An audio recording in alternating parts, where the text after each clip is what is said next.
We are Steel Magnolias, two sisters who love family, traditions, and all things Southern. We've got plenty of room at our table, so pull up a chair.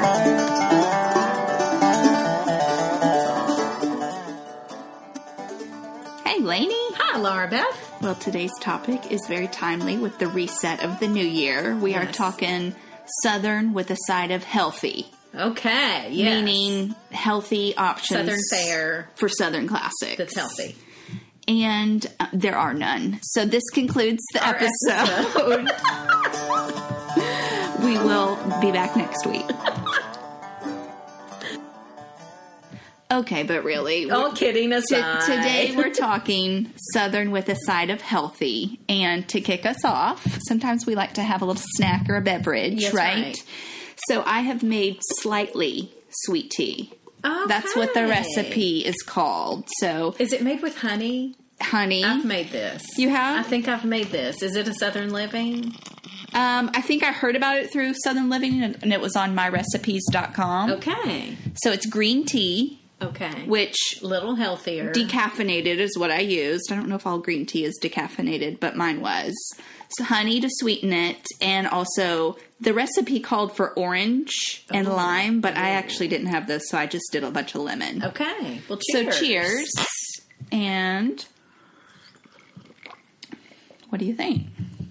I actually previewed it already, so. I like it. It's light. It's very light. Yeah. It almost reminds me of, just hear me out, like okay, a little bit watered down Arnold Palmer.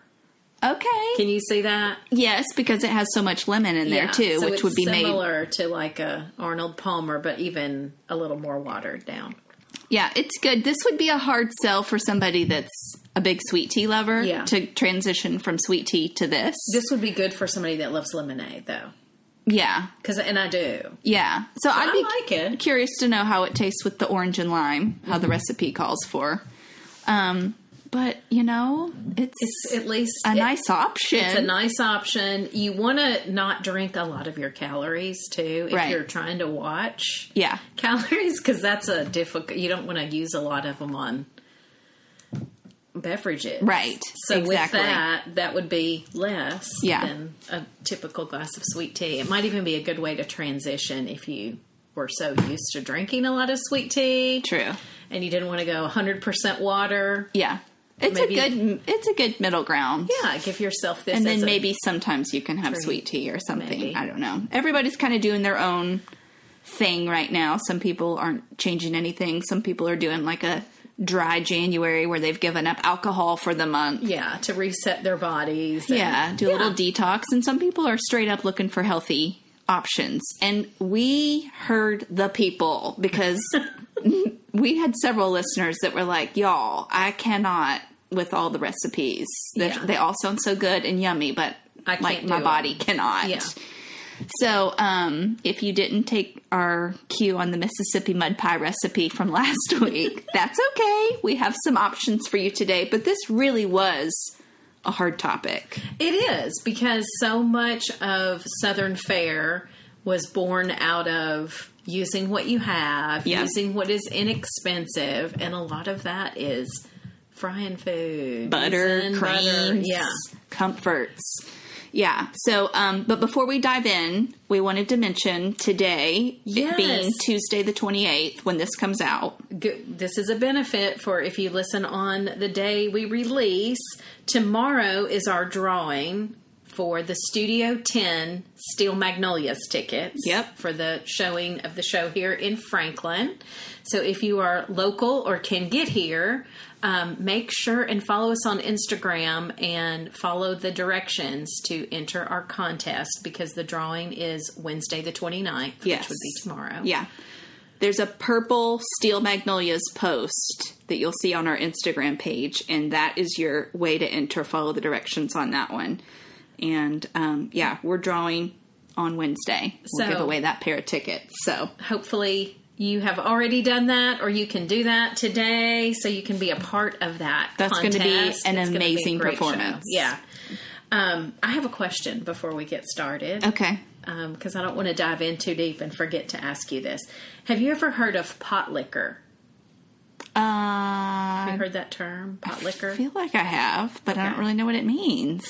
So that was one of the things I wanted to mention as far as healthy. Okay. From Southern Fare. Okay. When pot liquor is the liquid in the pot. Okay. From cooking collard greens, mustard greens, something like that. Oh, those juices. That juice that's in the pot. It's really high in vitamin C and iron. Okay. And a lot of people don't want that. Like, they discard that to get to the greens. Right. So probably without even thinking about it. Right. You just want the greens, and that's just kind of the leftovers, if you will. Well, I just wanted to mention that because it is a very Southern thing to... So would you just drink it?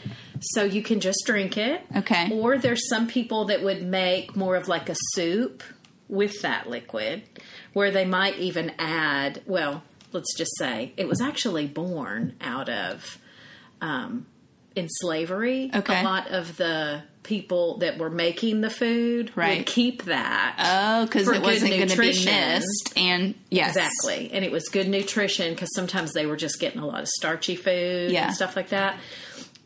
Wow. So they might just have that to get some good nutrition in their bodies. But if you were blessed enough to have some black-eyed peas to throw in, or even more so some sausage or something like that, then you could make more of a soup. But some people like to just dip or crumble cornbread in it, and just just the juice. But then you can also add other things. Okay. So, it's a good little pro tip there. I just wondered if you'd ever heard of pot liquor. Have you had it? I have not. Yeah. I've been the type that makes the greens and then just tosses it. Yeah. But I do want to keep that in mind now that I'm more familiar with it. Sure. And I remember Freya, who lived with me, who's from China, she and her mom were both often very, just weight conscious. Yeah. And they often would drink the soup from cooking cabbage, or the water from cooking cabbage. And I thought, well, that's similar because you're going to get that nutrition without... That does not sound good. Does not sound good. Well, I don't think they were saying it was tasty so much as it was but I'd have to plug my nose and nutritious swallow. And low cal. But anyway, it reminded me of that, and I was thinking, okay, well, I want to make use of that if it's healthy. Yeah, yeah. Well, just to put in perspective how difficult of a topic this was, I'm in a bunch of Facebook groups. Okay. Everything from podcasts to cooking to Southern culture, all the things. And Southern Living has a brand new Facebook group. It's called What's Cooking with Southern Living. Okay. So if you want to request to join that, you can do that. It's on Facebook. But among that group and then another group that I'm a part of, I just put it out there. Like, what are some healthy versions of Southern foods that you guys have recipes for? Or the only comment I got was following, because people wanted to know. People want to know, but they don't. But they got nothing. To do it. Isn't that hilarious? They got nothing. And so, anyway, clearly this is a needed topic because it's hard to do, but I'm very proud of the content what you came up with. Good for you. That I've got today. So I will say, as my caveat, healthier does not mean easier. Oh, it almost never means. Sometimes it's the opposite. Absolutely. So lots of chopping, lots of fresh ingredient needs. So don't hear me say that any of this is easy. I'm just talking, this is healthy. I think that's almost always the case. Yeah. Anytime you want to eat healthier, you're signing up for more work and more expense too. And more expense. Yeah. So, but I have put together a meat and three. I love it. That is healthy. So I don't know how we want to divide and conquer. I just came with my things that I do. Yeah. Like just some tips, if you will. Yeah. And then a few recipes. I have 3 total recipes. Yeah, I've got 2 are meat and 1's a veggie. Okay. I've got the meat and 3, and then I've got 2 other entrees that are pretty basic to talk about. So Well, one of the things I was going to say that I like to do is not change my favorite thing, be that the pimento cheese or the fried chicken, and load up the plate with greens. Be that like just a big old salad that has a little bit of pimento cheese on it. Okay. Or a little, big salad that has a little bit of fried chicken on it. So that I'm getting my fix, but I'm filling up on something besides just the fattening item. Yeah. So. Yeah, because that's funny you mentioned pimento cheese. One of the things I didn't want to do when I presented some ideas here was just say, use low-fat mayonnaise in your pimento cheese. That makes it healthier. Thanks a lot. Like that, you just dropped, maybe 40 calories? Right. Yeah. I like your idea a lot better. Well, do just fill up. Small portion of a good pimento cheese and then do the rest. Yeah. With some leafy greens. Yeah. Fill up on the other. Yeah. And I do that with lots of different things that I was going to talk about. Items like that where I'm filling up on something else, but still getting my little fix. Yeah. Well, I'm going to start with a recipe that I think I'm making tonight or tomorrow night. So I haven't made it yet, but I have all of the ingredients to do such. I'm pretty excited about it. And that is shrimp and grits. Ooh, okay, so I make a wonderful, not healthy version. I know there's some dangerous grits out there. Dangerous. I mean, butter, cream, cheese. Yeah. So this is actually shrimp grits and cooked spinach as well. Okay, all in love one dish. And of course, on today's episode, we'll put all of our links to our recipes in the show notes. But one of the key ingredients to change in this recipe versus probably other shrimp and grits is there's no butter. Okay. You're using olive oil. Okay. And you're using a low sodium, fat-free chicken broth. Okay. In your grits. Shrimp is shrimp. I mean, there's not really a way to, and that is pretty healthy. Yeah. So I'm going to make it tonight. And so it doesn't have any dairy. Does it have any dairy? Mm-mm. Okay. No. So, for dairy-free people, this is a good recipe, too. Yeah. Good to know. Yeah, so that's one I'm excited to try. Let me know what time to come. And should be fairly, I'm kind of talking out both sides of my mouth now. That one should be fairly easy to make. There's not going to be a ton of chopping and fresh Now, anytime you're cooking grits, though, I will tell you, if you haven't done it very much, and I cook mine in that exact thing, low sodium chicken broth. That's what I cook it in. You have to stir it constantly, a lot. Yes. And stay with it. Yeah. You know, it's not something that you just, put on and walk away for 45 minutes. It's you know. I know. You got your grit etiquette. You got to watch it. So I'm excited about that one. Well, I wanted to just talk a little bit about, of course, one way to eat healthier is just a lot of veggies. Absolutely. I think that's easier Consider for me it a vegetable plate.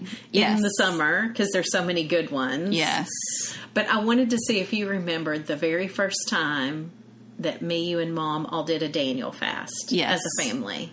It's painful to remember, but yes, I do. The first time we did it, we committed to do it for 40 days. Mom had an easy time. Mom thought it was so easy, and you and I were dying. Scratching my face off. Yes, I was. So a Daniel fast is basically where you're eating, it comes from the book of Daniel in the Bible, but it's where you're eating basically fresh from the ground, if you will. So any vegetables, fruits, nuts, no meat, no dairy, no sweets, no sugar. Yeah. Really not supposed to do preservatives. Right. No wheat. Mom thought it was so easy because she grew up eating like that. I know. So it was basically just... pot of beans was fine with her. She had to cut the cornbread, but... Yeah. She would just have a cut up tomato and beans and just thought it was the greatest thing. Yeah. And I just think that's so funny. I was like, I'm going to get some natural peanut butter that's fast friendly and put it on an apple and think about what I'm going to eat next. Yeah. It was just a lot harder for us. Very hard. We're not used to that. But anyway, I had to mention that because I thought that was so funny, thinking back to how Mom thought, well, this is great. Yeah. This is easy. Where should we go first? Okay. Or I guess that's not first. Well, I did shrimp and grits, so you do one. Well, I have a recipe that I wanted to mention because I started making it back in the 90s. Hey. When Oprah Winfrey was on a kick of losing some weight. Yeah. And she had a recipe. She had a chef that made this. They called it unfried chicken. Oh, I remember this. Well, yes, and I thought you had one, and I looked for fried chicken because I know that's a Southern classic that people are probably thinking they need an alternative to. And the best I could do is find a recipe that doesn't use a deep fryer, but has you do it in the oven. Well, that's what this is, and that's the main gist. Okay. But, a typical fried chicken, you're soaking it in buttermilk and then dipping it in flour that has, herbs in it and that kind of thing, and then putting it in oil. Yes. So it's going to be good. It's going to be good. Well, what this chef had come up with was you have to get the chicken really cold, like you put it in ice. Oh, that's right. And it gets it real cold, and then you dip it in yogurt, which is kind of going to give you that similar... Just plain yogurt, unflavored. That's right, non-fat, plain yogurt. Yeah. You dip it in that, and then you dip it in these, like panko or Italian breadcrumbs and flour mixture. So it's got a little bit of a breading, but not a lot. Not a lot. And then you're going to bake it. And you could probably, even if you're trying to eliminate gluten, find some gluten-free crackers or something and make your own crumblings to coat it in. Yeah. Probably wouldn't cook as well, but you could try. Yeah, and I'm not saying that this is straight up as good as... Right. But it is a substitute that is similar. That's cool. So I do have that recipe for the unfried chicken. If unfried chicken. That's so funny. So you cook it in the oven? Yeah, it's baked. Okay. Yeah. That's so great. Okay, well, let me do my meat in 3. Okay, let's hear it. Okay, so your meat is a slow cooker pulled pork. Got it. The same recipe. That Do you? Well, I don't know if it's the same one, but I got this from Lexi'sCleanKitchen.com. Yep. You did? Yep. Good. Okay, well, I'll put it in the show notes. This recipe makes your own sauce. Because barbecue sauce is full of sugar. It is. So that's one of the problems. I wanted to make sure to mention that don't make this and then go to your fridge and dump your favorite sauce. So make the sauce, too, if you're truly trying to do this healthy. So that's your meat. And then I thought this was brilliant, this barbecue sauce, because it has pineapple juice. That sweetens a lot. And that's going to make it nice and sweet. Yes. Like it has a lot of ingredients. But I know. I was thinking that's what's giving it the sweet. I'm looking at your printout that is a lot of ingredients, almost a full page of bullet points of ingredients. But again, if you're committed to the cause, and if you went ahead and made the rub and made the sauce, I don't know how long it would last, but maybe you could at least do that once and make it 2 or 3 times over a period of a season. Yeah. Anything else you'd say about the pulled pork? Well, it's slow cooker. That's always appealing to me. Put it in your crock pot. Yeah. That's all I was going to say about that. But that's so fun. We found the same one. That's so great. Okay, so that would be your meat. And then I have a choice of 4 sides. So I said meat in 3. But really, if you don't like one of these, you can pick a different one. And I have one unless it's one of the same. Okay, one of these I've made before and I've mentioned on here before. But I'm mentioning it again because I've made it and it's good. Potato salad, made not with potatoes, but with cauliflower. So it's faux-tato salad, right? It is. Like F-A-U-X? Yeah. Potato salad. So this, actually, you and I learned about this from your friend Laura because she was doing the keto diet, and she was looking for something to put. And it's good. On the table that resembled potato salad. And I've made this and did not say anything to the family members that I was feeding to see if they would notice. And I think they noticed something was different, but they didn't know that it wasn't potatoes. I think they just thought maybe I used like a vinegar or something, there's something different, but not so different that it was like, gross, what is this? Right. So that is a good recipe, the cauliflower version of a potato salad. Also, a good cauliflower substitute can be done in a mac and cheese instead of your noodles. Yes. Okay? So this is a stovetop cauliflower mac and cheese. It's literally ready from start to finish in about 20 minutes. That's awesome. That's amazing. This recipe that I have, it does call for fresh and not frozen cauliflower. Yeah. I actually made the potato salad with frozen cauliflower. Oh, okay. And it I don't was even fine ever to me. think to buy frozen cauliflower. Really? Well, I do because I am slower. Well, you have a kid too. But yeah, I just am so slow at chopping food. It's like, get it frozen. Anyway, I haven't made the mac and cheese, but it does sound really good, and would be a great. Well, I've made that cheesy cauliflower. Yes. And it's very good. So in the good. Crock-Pot. That's a crock pot one for you too. Yeah.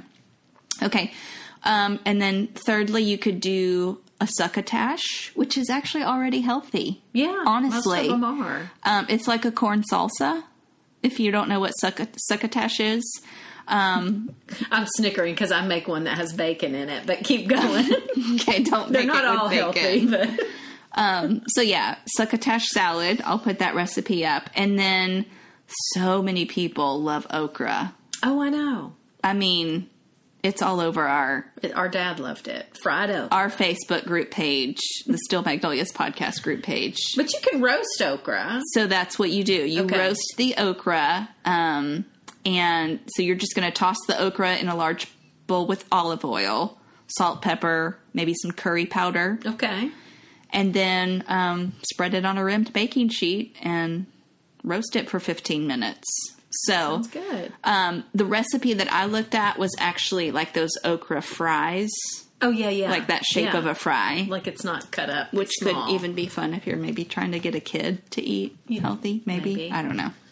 I can't speak for my very picky eater right now, but so yeah, those are your choices. Those are great choices. That's your meat and three: a pulled love pork, that. meat, potato salad, mac and cheese, succotash, and roasted okra. Those are great choices. I thought so, And too. then my other recipe that I pulled, haven't made yet, Mm-hmm. but was excited to find, is gluten-free, vegan, oven-baked fried green tomatoes. And I'm doing fried in quotations. Right, because it's not Because they're going to be baked. But, That's cool. and I even was thinking, weren't you Gluten-free. looking for a gluten-free, vegan situation? I was looking for a gluten-free, dairy-free. Oh, but you wanted a casserole. I too. want to. Somebody came through Okay. from Atlanta. Okay. Listener Jen came through with a shepherd's pie recipe. Okay. Well, that's a great one I know.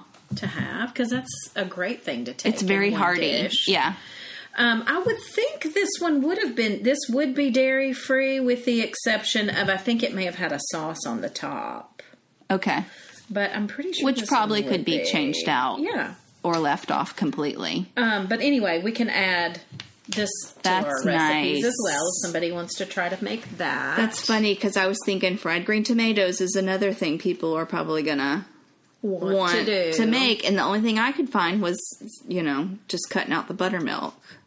Yeah, this one uses almond milk, which isn't it funny how different things get a bad rap? I've heard something recently about almond milk not being. Oh, is it not good for us now? Great. I just bought a huge gallon.